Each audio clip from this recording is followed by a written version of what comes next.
para también aprovechar el tiempo que el doctor Raúl está con nosotros y abundemos en los temas que nos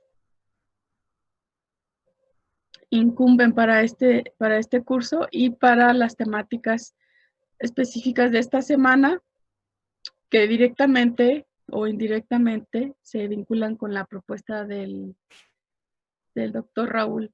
Me da mucho gusto, buenos días a todas, a todos. Me da mucho gusto que ya estamos en nuestra tercera semana.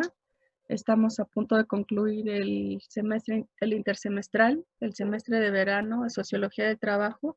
Les agradezco mucho su paciencia, sobre todo esta semana, que estuvo un poquito más complicada. Su flexibilidad. Tenemos el grato honor de tener aquí al doctor Raúl Hernán Contreras, especialista, antropólogo especialista en el tiempo. Y como el tiempo como categoría ha sido parte de nuestra reflexión y discusión, lecturas y participaciones en este curso, y además porque el semestre antepasado le pedí que participara en el curso presencial también en una conferencia y fue todo un suceso. Le pedí si nos acompañaba el día de hoy y nos proporcionó una lectura muy, muy interesante y espero que hayan podido leerla con atención y con cuidado y además de haber visto el videoclip que nos proporcionó también para acompañar esa lectura. Me gustó mucho que acompañó texto y audio, a ver si podemos hacer eso la siguiente semana como un ejercicio análogo.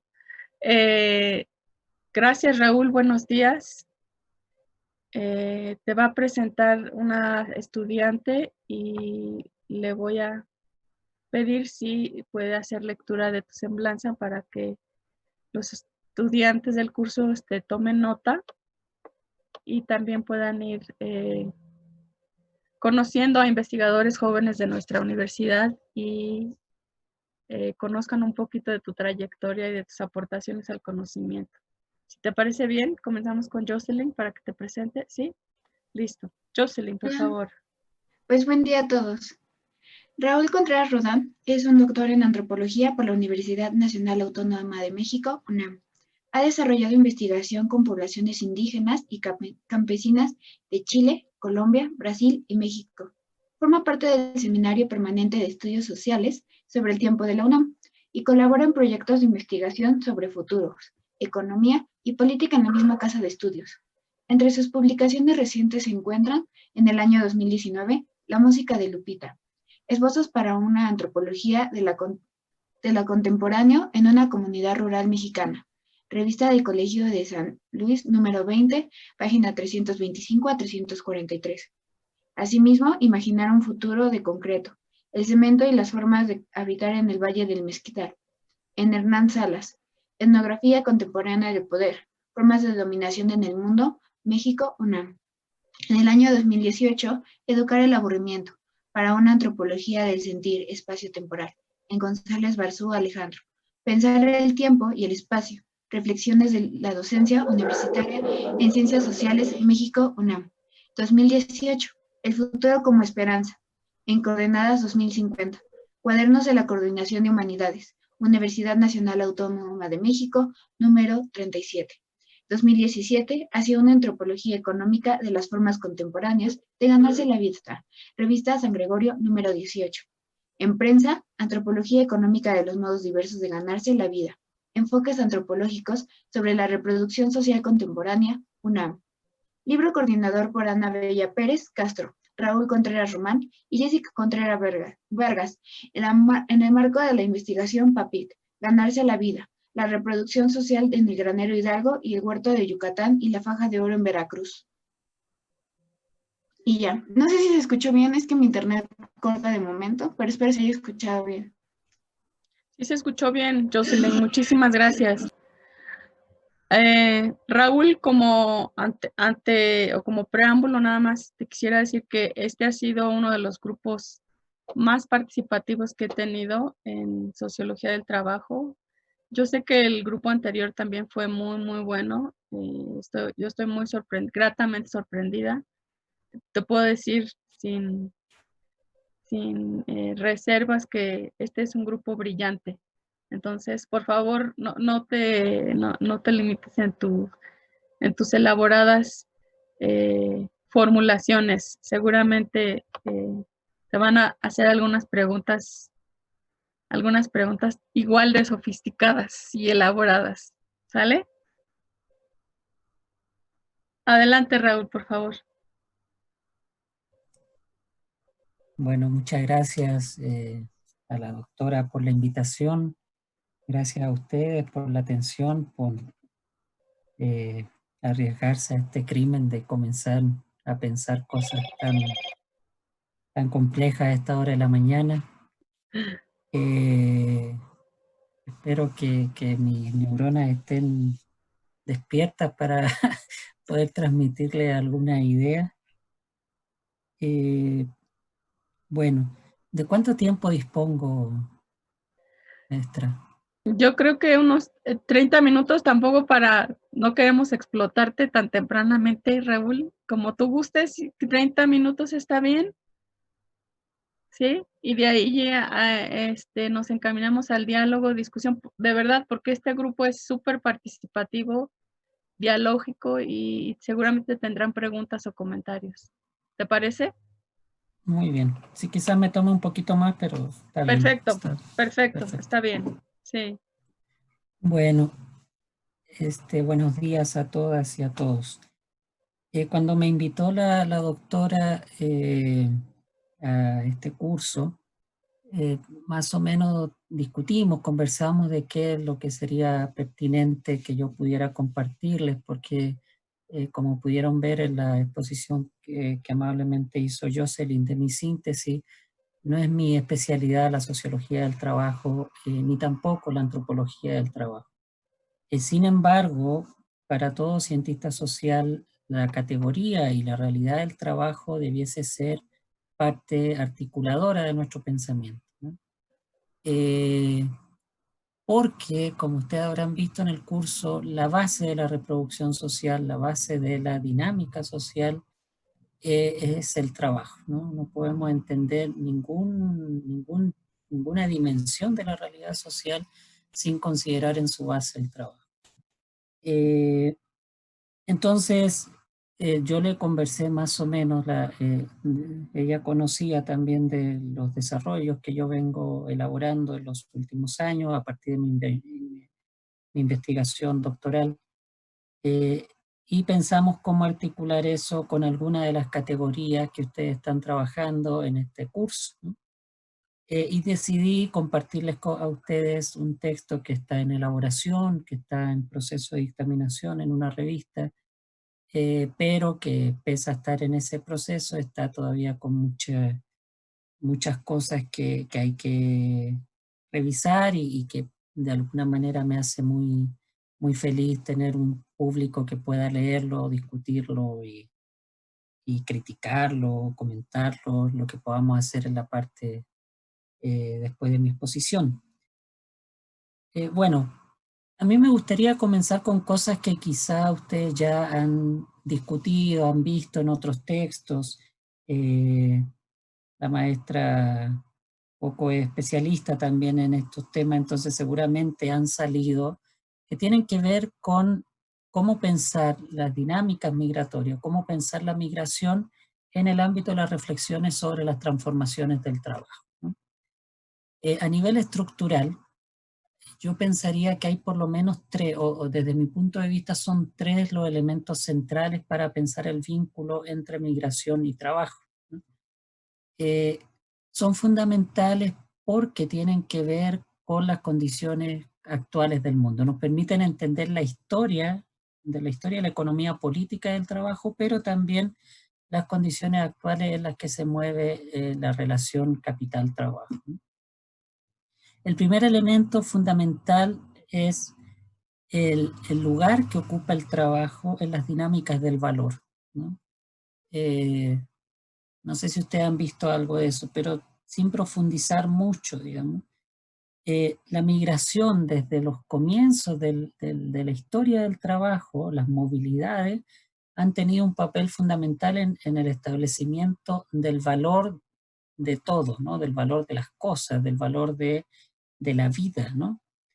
Pero sobre todo respecto del valor mismo de la práctica del trabajar, ¿no? De los salarios, de lo que se les paga a las personas por trabajar. Pero además la migración y las movilidades, antes de que a las personas se les pagara por trabajar, ya tenían un peso en el valor de las producciones, de lo que costaba producir en el mundo, ¿no?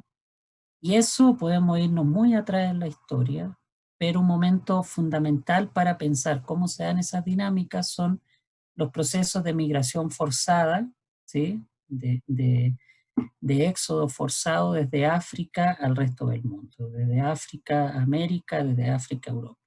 Según entiendo, ustedes hacia el final del curso van a ver la relación entre trabajo y raza, los procesos de racialización del trabajo, de segmentación de los mercados laborales, que tiene esa larga historia y que podemos situarla en ese momento de la historia donde segmentos de población, grupos importantes de población son sacados de sus territorios para ser llevados a otros territorios para trabajar, ¿no? ¿Qué provoca eso? ¿Qué produce eso? Un proceso que en teoría, ustedes, según me contaba la doctora, revisaron algunas cosas de Marx, por ejemplo.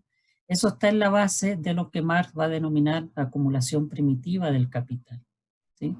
Sin esa movilidad, sin sacar a tales contingentes de población trabajadora, llamémosle así, aunque no es el término, hubiese sido imposible pensar o considerar el capital primario que sirvió para el proceso de revolución industrial, ¿sí? Sin la esclavitud hubiese sido imposible pensar el surgimiento del capitalismo, ¿no? La esclavitud como mano de obra gratuita, digamos, ni siquiera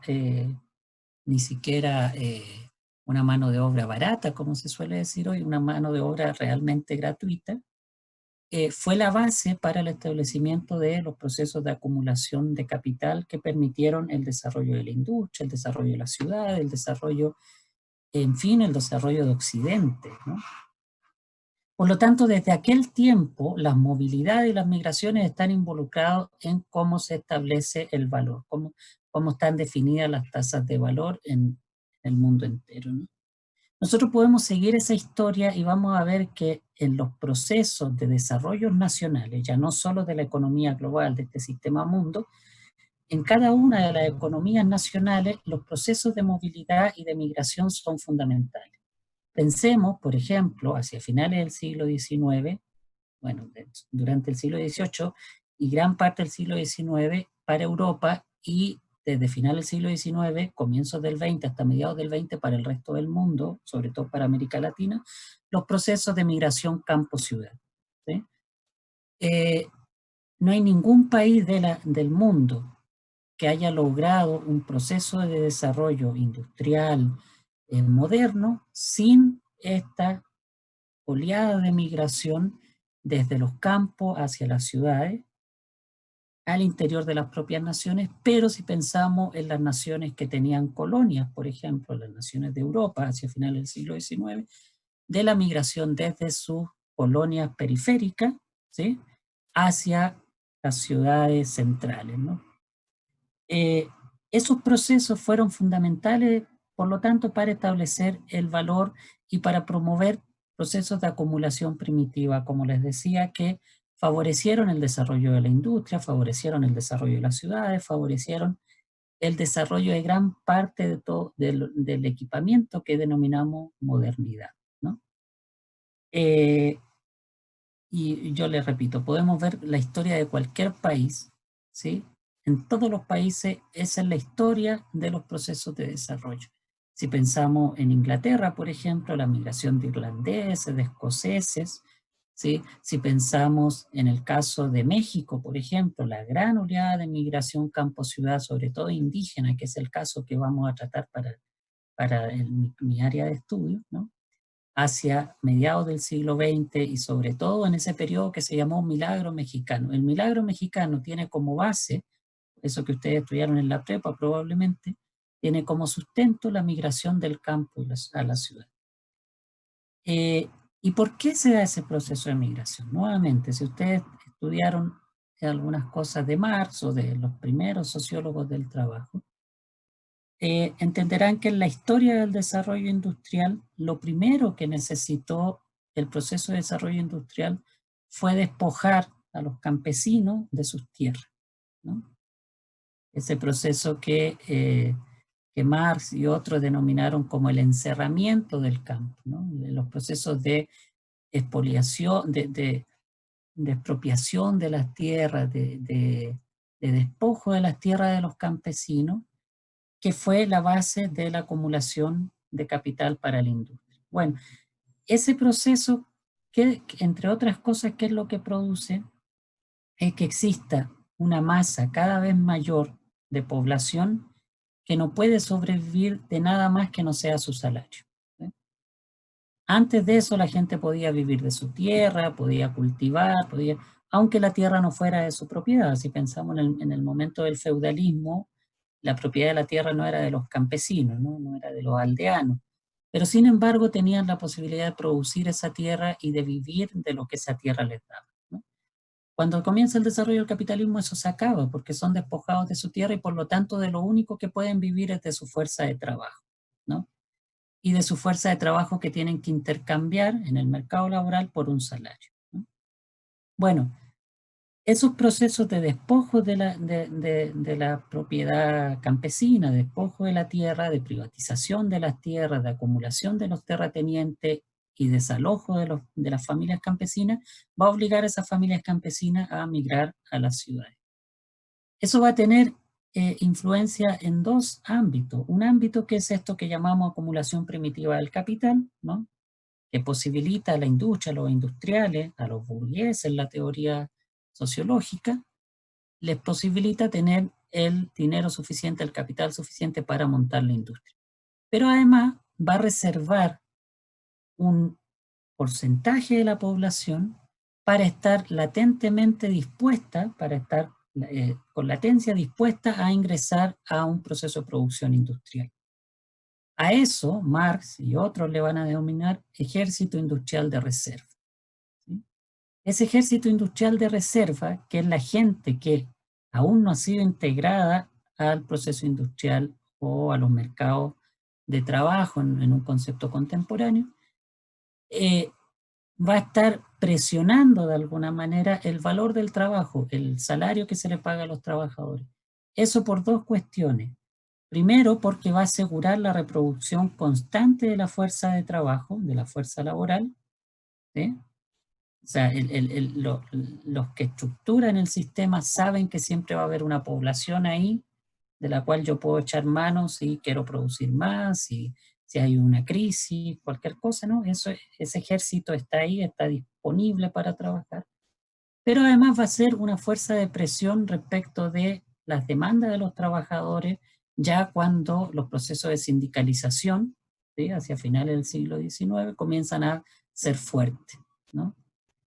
La amenaza constante, que ustedes seguro la han escuchado de sus padres, de sus abuelos, han leído historias, de que no se pueden ir a huelga porque sus puestos pueden ser reemplazados por toda esa gente que está ahí afuera esperando entrar a la fábrica, esperando entrar a cualquier proceso laboral. A eso le vamos a llamar ejército industrial de reserva y por lo tanto tiene un peso fundamental en el establecimiento del valor. Me estoy alargando en este punto, pero recuerden que es para decir de qué manera la migración y las movilidades están imbricada en el establecimiento de los procesos de valor. Y eso tenemos que pensarlo en todo ámbito de cosas, no solo en el valor del trabajo, en lo que se le paga a los trabajadores como salario, sino en el valor de todas las cosas. Las cosas son baratas hoy, entre otras cosas porque se pagan pocos salarios, ¿no? La forma en que China, por ejemplo, entró al mercado mundial compitiendo con sus productos muy baratos, industriales, fue porque tuvo un desarrollo industrial exorbitante. pero fue también porque durante un periodo importante de tiempo pagó salarios muy bajos a sus trabajadores, ¿sí? Y si pensamos qué hay detrás de eso, en China, tenemos que pensar que desde la década del 70, con el proceso de reformas estructurales luego de la muerte de Mao Zedong, lo que se produce en China es una oleada de migración campo-ciudad. Lo que en Latinoamérica, por ejemplo, vivimos en casi 3 o 4 décadas, lo que México vivió en casi 3 o 4 décadas, entre mediados del siglo XX y los años 80 o 90, que fue el momento en que las tasas demográficas en México variaron. Ustedes saben que a comienzos de siglo, la población fundamental de México vivía en el campo, ¿sí? Las ciudades en México eran pueblos, con excepción de Ciudad de México, ¿no? ¿Sí? Con excepción de Ciudad de México y algunas otras ciudades, las ciudades que hoy día pensamos que son las grandes metrópolis mexicanas, eran pueblos relativamente ruralizados, ¿sí? La propia Ciudad de México, no sé dónde vivirán ustedes, donde yo vivo, eran haciendas, eran milpas o eran espacios descampados, digamos, ¿no? Todo el espacio donde está la UNAM hasta que la UNAM se instala ahí. Si ustedes ven las fotos de cuando se instala la UNAM, por ejemplo, alrededor de la UNAM no había nada. Había una cosa que se llamaba periférico, pero que era proyecto periférico, no era el periférico que existe hoy. Bueno, eso que en Latinoamérica demoró 40 años, en China demoró menos de una década, ¿sí?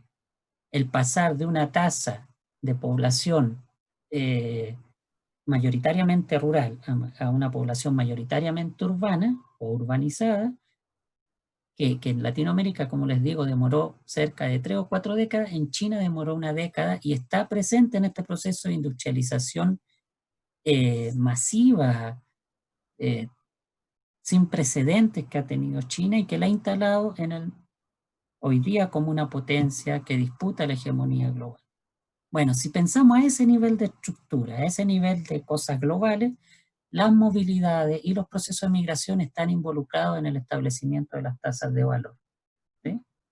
Bueno, podemos decir muchos ejemplos de eso, ¿no? Podemos citar muchos ejemplos, pero lo importante es quedarnos con esta idea.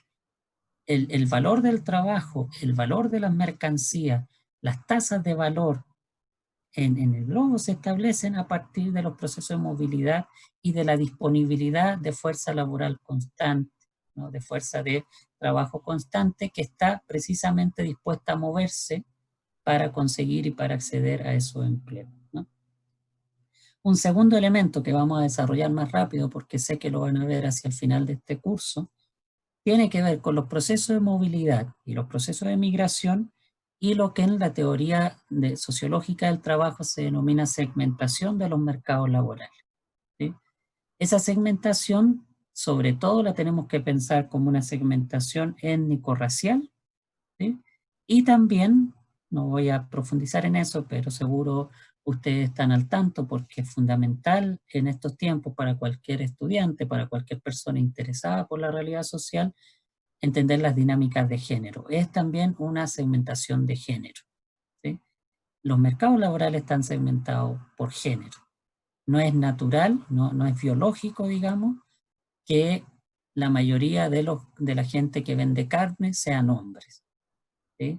Y que la mayoría de los cuidadores de niños sean mujeres. Eso no tiene ninguna explicación biológica. Eso es básicamente una segmentación de género, una segmentación sexual, de género, como queramos llamarle, del trabajo.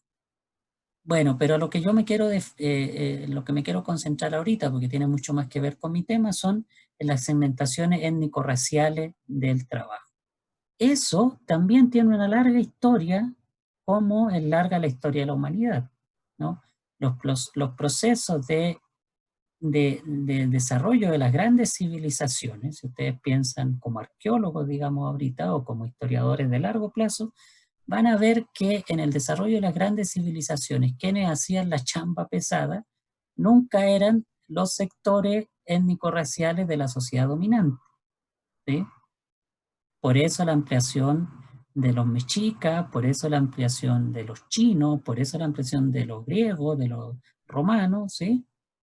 Quienes hacían la chamba pesada no eran el segmento étnico-racial dominante. Siempre era nuestro segmento. Bueno, podemos irnos hasta allá en la historia, pero la historia más cercana a esto, para entender el proceso ya del establecimiento del sistema mundo, citando a Wallenstein, es, igual que el anterior, el proceso de migración forzada, ¿sí? de desarraigo forzado de habitantes de África hacia el resto del mundo, sobre todo hacia la América.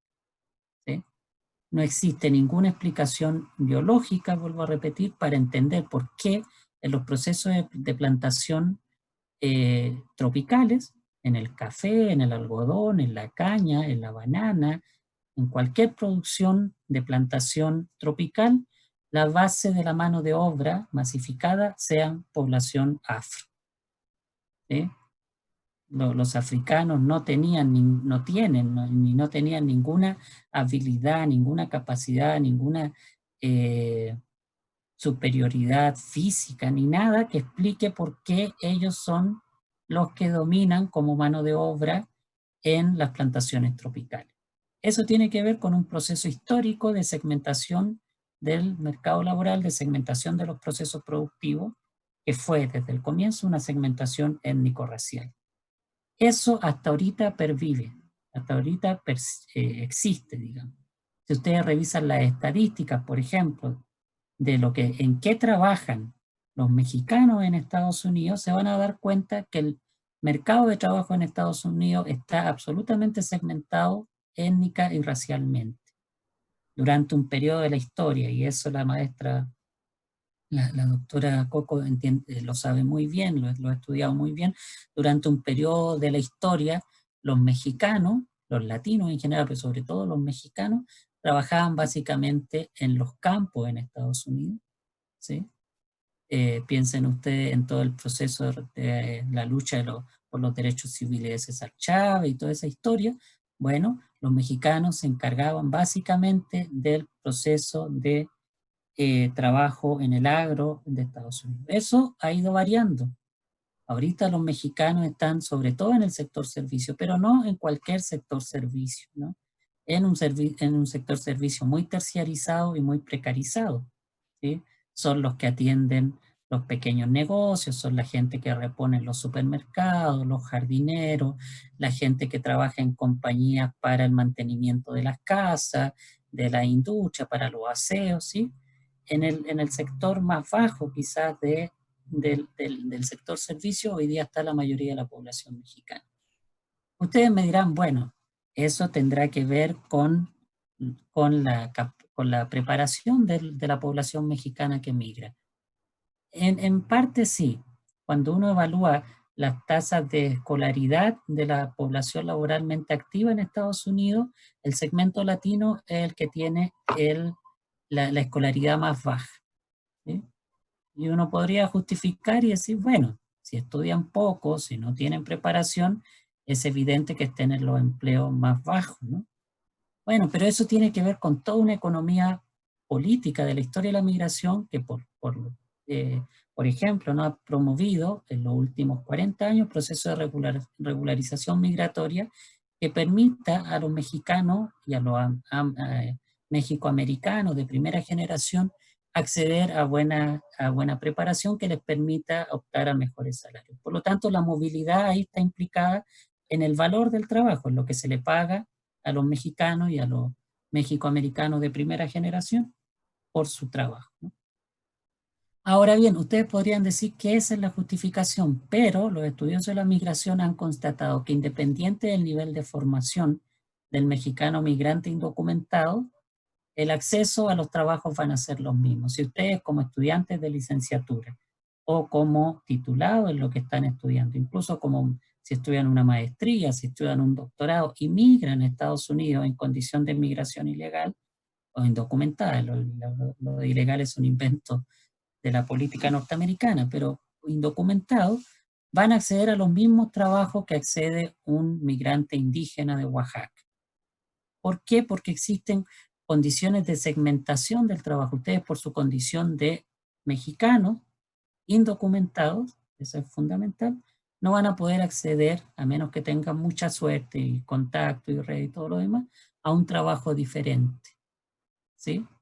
Por lo tanto, hasta ahora existe esa segmentación étnico-racial del trabajo en gran parte del mundo, y Estados Unidos es un ejemplo de eso, ¿no? Es lo mismo si pensamos en la población afrodescendiente. La población afroamericana está situada en ciertos segmentos del trabajo, ¿sí?, que no son distribuidos equitativamente, ¿sí? Si ustedes piensan en el discurso de Trump, cuando Trump se dirige a la población americana blanca, ¿no?, a la población americana empobrecida, ¿a quién le está hablando Trump? ¿Sí? Cuando dice esto de haremos América grande de nuevo, traeremos a las empresas, está hablando a aquellos obreros industriales que quedaron desempleados porque esa industria, nuevamente por una cuestión de valor, se radicaron en otros lugares. Se vinieron a México, se fueron a la India, se fueron al sudeste asiático, ¿sí?, porque era más barato producir en esos lugares y por lo tanto produjeron un proceso de progresiva desindustrialización de los Estados Unidos. ¿Quiénes eran los obreros de esa fábrica? La población blanca de Estados Unidos. ¿Por qué? Porque la población latina estaba en los campos, la población afrodescendiente estaba en el sector servicio, en los últimos escalafones de la producción industrial. La masa de los trabajadores industriales en Estados Unidos, sobre todo de la industria pesada, eran personas blancas. Al moverse esta industria, ellos son las principales víctimas. Por eso el discurso de Trump es un discurso en principio obrerista, ¿no?, fascista, pero obrerista, y está dirigido a esa población blanca que quedó sin empleo. Eso habla de una segmentación del mercado laboral que hasta ahorita existe en el mundo, ¿no? Bueno, ya me alargué en todo esto, que es introducción a lo que vamos a conversar. Y el tercer punto que a mí me parece fundamental es el vínculo entre la temporalidad, ¿sí?, entre los tiempos existenciales y los tiempos del mundo, y la migración, ¿sí? Y esto a mí me parece fundamental por lo que señalo en la introducción del texto que ustedes pudieron leer, que es que los enfoques sobre la migración se han concentrado básicamente en la dimensión espacial del fenómeno. Y es evidente, la gente se mueve de un espacio a otro, ¿sí?, de un territorio a otro, construye territorio, construye comunidades transnacionales. Casi todas las metáforas para entender el fenómeno migratorio son metáforas espaciales, ¿sí? La dimensión temporal de la migración ha sido desatendida por los analistas y a mí me parece fundamental para entender la historia de la migración, todo esto que hemos estado hablando hasta ahorita, pero sobre todo para entender las condiciones contemporáneas, las circunstancias contemporáneas bajo las cuales se desarrolla el fenómeno migratorio. Eso es lo que algunas antropólogas en Estados Unidos están denominando ahorita mismo las discrepancias temporales de la migración. ¿Por qué le llaman discrepancias temporales de la migración? Porque lo que ven en la experiencia de las personas que migran son desajustes, son disyunciones temporales que no permiten a las personas que migran tener control ni siquiera de sus propias vidas, ¿sí? Las discrepancias temporales de la migración, según estas autoras, Bárbara y Lem, que están en la bibliografía del texto que ustedes leyeron, tiene que ver con dos elementos fundamentales que están en contraposición. Una, que la migración no es un proceso, aunque a veces los medios de comunicación nos quieran, o parece que en la opinión pública existe esta idea de que la migración es una cosa caótica, es una cosa que se da naturalmente, que se da por condiciones que son propias de los desesperados que salen de Centroamérica, que salen de África, que salen de Asia, ¿no?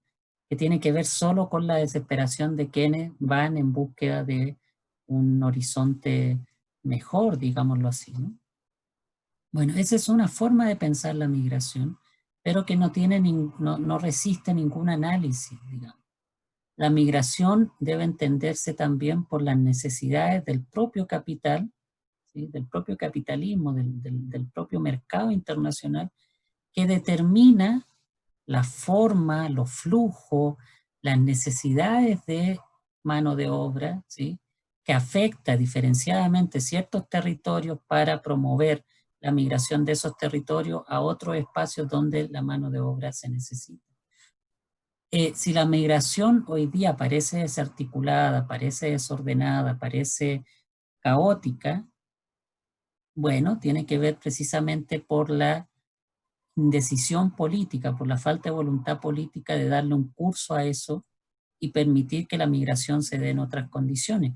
¿Y por qué no se hace? Porque el que se den las condiciones en las que actualmente se da, permite que esa población sea absolutamente vulnerable, se les pague menos salario, se integra a cualquier proceso productivo, ¿sí?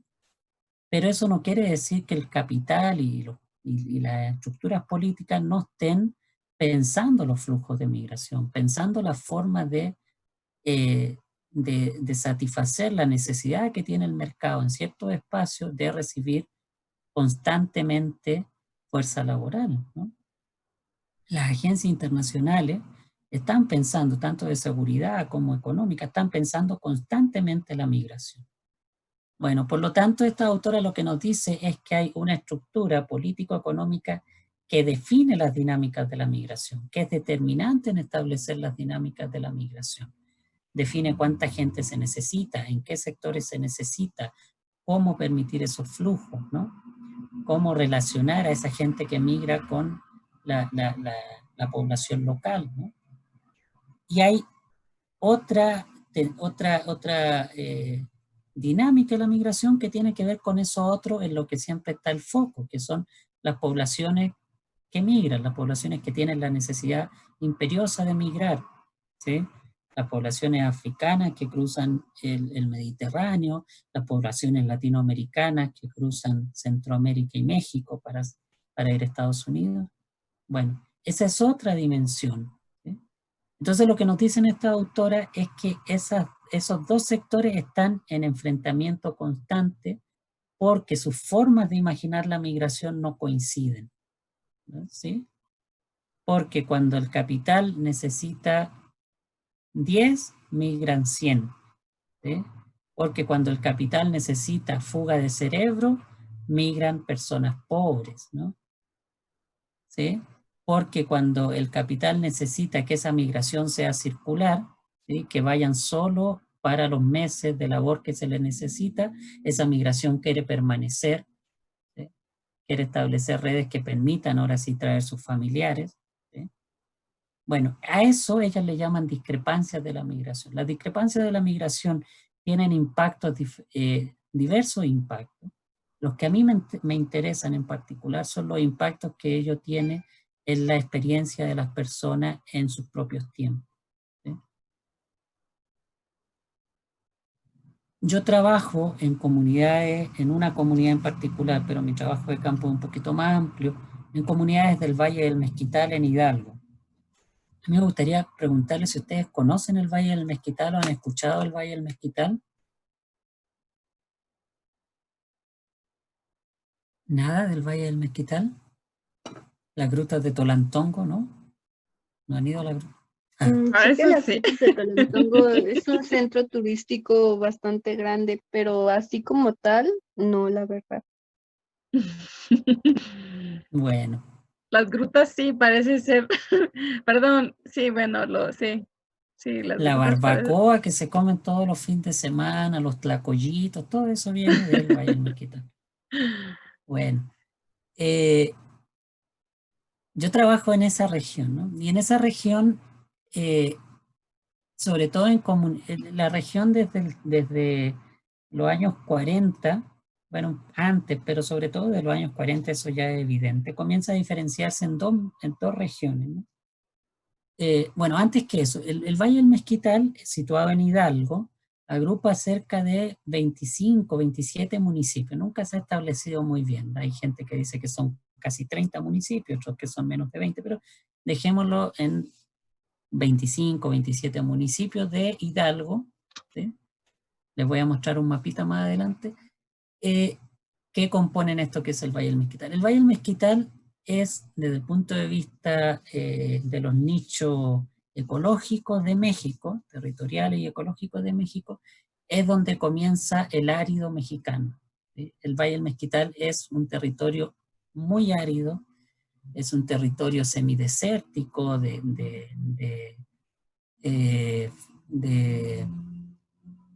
una diversidad a nivel de la flora principalmente clasicaule. Lo que hay son cactus, son magueyes, ¿sí? Mezquites, ¿sí? Por eso se le llama Valle del Mezquital. Bueno, es un lugar muy seco, donde habitó y ha habitado durante la historia el pueblo otomí ñañú. ¿Sí? Bueno, hacia finales del siglo XIX, durante el régimen de Porfirio Díaz, se comenzó a pensar, esto que a veces nosotros no pensamos cuando vivimos en Ciudad de México, pero que es fundamental, es de cómo sacar las aguas negras de Ciudad de México. ¿Ustedes saben dónde se va su popó cuando jalan la cadena? Bueno, es importante que pensemos en eso, compañeros. Vean, bueno, en la introducción no se dijo, yo soy chileno de origen. Vean 31 minutos y un reportaje que se llama La Ruta de la Caca. ¿Sí? Resume un decidor de lo importante que es que nosotros estemos conscientes de eso, porque la cosa no acaba cuando jalamos la cadena de nuestros baños. Bueno, las aguas negras de Ciudad de México, desde tiempos de Porfirio Díaz, se van a eso que llamamos Valle del Mezquital por el río Tula. ¿Sí? Se construyó un gran canal para sacar por el Estado de México, por Tequispac, en las aguas negras de Ciudad de México y arrojarlas al caudal del río Tula. Bueno, eso que puede ser pensado como una maldición para los habitantes del Valle del Mezquital, desde esa época fue una relativa bendición, digamos, porque fue lo que permitió un desarrollo agrícola en gran parte del Valle del Mezquital y permitió establecer esto que se denomina un Valle del Mezquital irrigado en la zona de Ixmiquilpan, de Actopan, ¿sí? de toda esa zona altamente productiva en alfalfa, el maíz, ¿no? Y otra zona que es seca, que es la que denominamos Alto Mezquital. En esa zona, que es la zona árida, a la que no llega el riego, es donde yo realizo mi trabajo de campo. Esa zona, al no tener desarrollo agrícola desde el siglo XX, se vio obligada a tener que salir de sus comunidades para poder ganarse la vida. Y lo que coincide en gran parte de las comunidades de esa zona, les voy a compartir un mapita para no estar hablando tan en el aire.